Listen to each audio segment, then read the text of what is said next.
Thank you, Mr. Chair. Republicans often accuse Democrats of, quote, politicizing capitalism.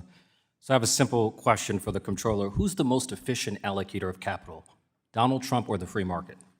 The free market. Okay, because Republicans believe the answer to that question is Donald Trump. So it sounds to me like you're much more capitalist than your Republican critics. Republicans have no objections to socialism so long as it's Donald Trump doing the socializing. A wise person once said, if you don't have a seat at the table, then you're probably on the menu. And Rule 14A8 ensures that shareholders have a seat at the table. It promotes the democratization of corporate governance. It brings checks and balances, accountability, and transparency where none would otherwise exist. The purpose of securities law, as I understand it, is to correct information asymmetries and to level the playing field between issuers and investors. Mr. Comptroller Lander, do you worry, as I do, that the Stop Woke Investing Act would undermine the very purpose of securities law and radically restrict the flow of material information to shareholders? Yes, I do. And Republicans often accuse cities like ours, like New York, of, quote, woke investing. What were the most recent performance returns of the New York City pension system?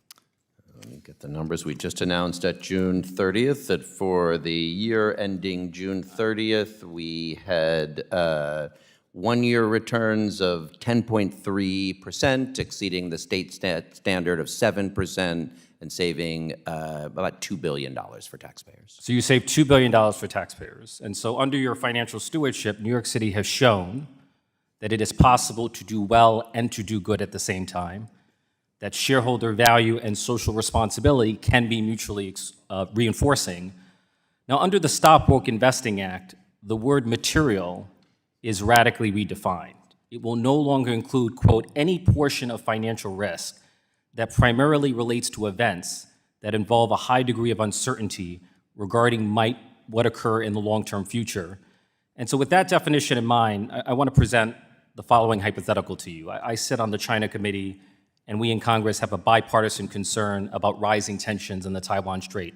So suppose I were a shareholder of the Taiwan manufacturing semiconductor company, and I had a desire to file a shareholder proposal asking the company to disclose the possible impacts that an amphibious invasion would have on the advanced semiconductor supply chain in Taiwan.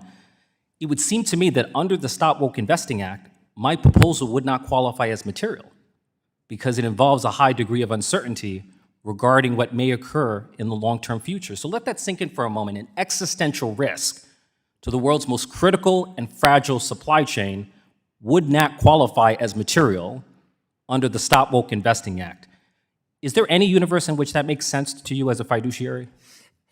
Investing is assessing risks exactly like this one, and I agree, as I read the bill, it would not allow you to ask a company where you were an investor to assess and disclose that risk to you.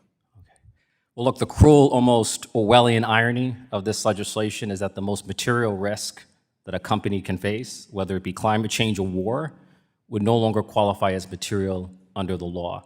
And that, to me, makes a mockery of securities law. So I'm pleased, as a pensioner in the New York City system, I'm pleased with the 10% returns. Please doubling down on your winning strategy. I'll yield back.